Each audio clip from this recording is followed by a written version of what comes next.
I thought I'd take a little bit of a lighter note on tonight's video. I've been watching an old show, Show House.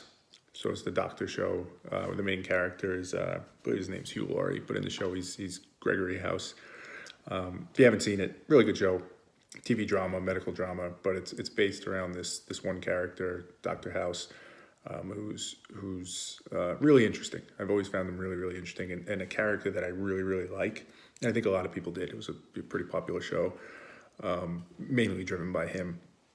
So I was thinking about, what makes him so interesting, what makes him so likable to me, and I think to some others. And, I think the first thing people think about, if you've watched that show, and if you haven't, I'll give you a little bit of color commentary, is what most people probably say is, he's kind of an asshole. Like, he kind of says what he thinks, and he just doesn't really care what other people think, and he just kind of spits it out. And there's always a bit of an allure to that. There's a bit of an attraction because in our everyday lives, we feel like we really can't do that. We have to play by certain rules, and you have to say certain things, even if you're feeling other things. So there's an attraction to this idea of being so blunt and to the point, and truly not caring what other people think. And I think there's some of that, and it's kind of like it's touching it, but I don't think that's really getting to it. I think what's most interesting and likable about House, which is what he was referred to on the show, is part of the fact is that he can be an asshole sometimes. He's by no means perfect. He has lots of flaws in the show. He's actually addicted to Vicodin, and he can be an asshole at times. He can be harsh, those types of things. Not a lot of bedside manner for a doctor. So that's all true. But in spite of that, at the core of him, I think there's two aspects that make him really, really unique, interesting, and likable.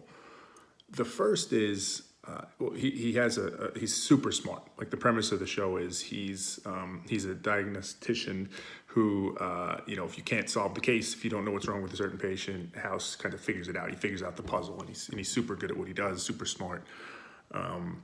So he's got this intelligence. I mentioned that not because that's the one of the factors, but it plays into one of the factors, which is he is like the epitome of rational and logical.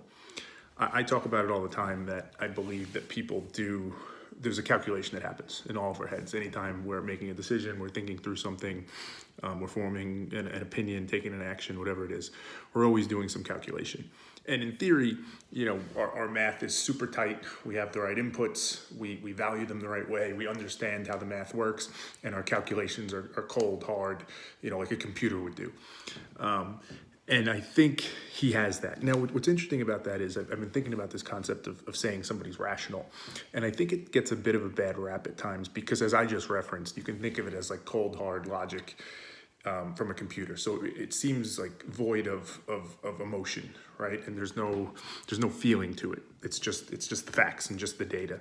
But I don't think that's true. In a truly rational person, particularly somebody of really high intelligence like that, I think rational just means they understand what the inputs are to this assessment or this calculation, of which some of it is data and logic and fact, but some of it is also emotion and what's the right thing to do. There's a moral aspect to it as well. It's just that you identify those things effectively and you evaluate them accurately. I think that's what rational really means in its purest, best sense. And I think that's what House conveys. He is super, super good at assessing a situation, doing in the show, a super quick kind of cost-benefit analysis, and getting to that answer in an efficient, optimal way, right? The biases, the things that would normally block you from getting to some of those things, all the different nuances of it, he's able to spot them very quickly, assess them, calculate them, and get to what is usually the right answer. And if it's not, he is rational enough in the scientific sense of saying, hey, that was my theory, that was my hypothesis. What did I learn from being wrong there?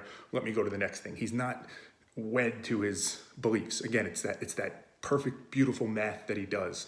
A defect in that math would be you start to overvalue something because you've stated that you believe that's what it is. So now it takes on a greater value than it really is. He doesn't allow that to happen.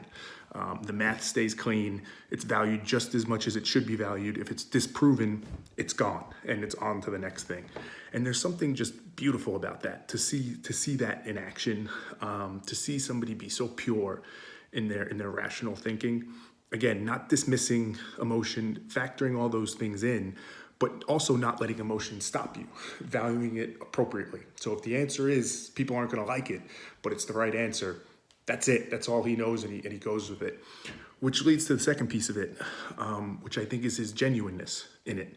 It goes hand in hand with the rational thinking, but it's we've talked about before, the ability to think that way is a bit of a superpower.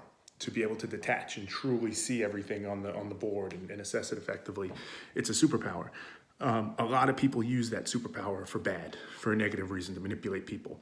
He uses it for what he believes is best. And in this case, he's a doctor at saving lives. So again, even when he is coming off harsh, or he's doing a calculation that comes to an output that most people might not see or agree with, he sticks to it for the right reasons. Not to be a provocateur, not to stir stuff up, not to be an asshole necessarily. It's just that's an output sometimes. That's a side effect, I guess. To get to where he needs to get to in a genuine way, sometimes people are going to think he's an asshole.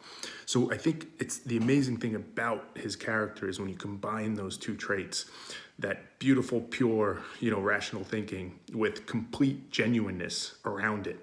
And really just following that rational thinking to a T. Not, again, letting biases come in and say, well, I know I should do this, but I'm not gonna because I don't want people to not like me, or I'm a little nervous and I'm afraid that I could look stupid. All that's gone. It's genuine and pure to what that output was. That's what he stays true to. And it's interesting because on the show, he interacts with lots of different characters, and almost every time when he interacts with a character in the short term, their first impression of him is he's an asshole and they don't like him and he's problematic and all that. The things you would expect because of his approach and his delivery and all that. Because as we've talked about before, this is a long-term game. And that's the game he's playing. And what happens on the show is, which I think is reflective of real life, if you stay true to that, people will see it. And people will see like, hey, he is doing good here. I'm not worried about the short term if he's not nice enough or he comes off wrong. I'm thinking of the long term of how he delivers value and how he actually is a good person. And I think it just proves out that point that the long game can work and that the way he does it, it does work.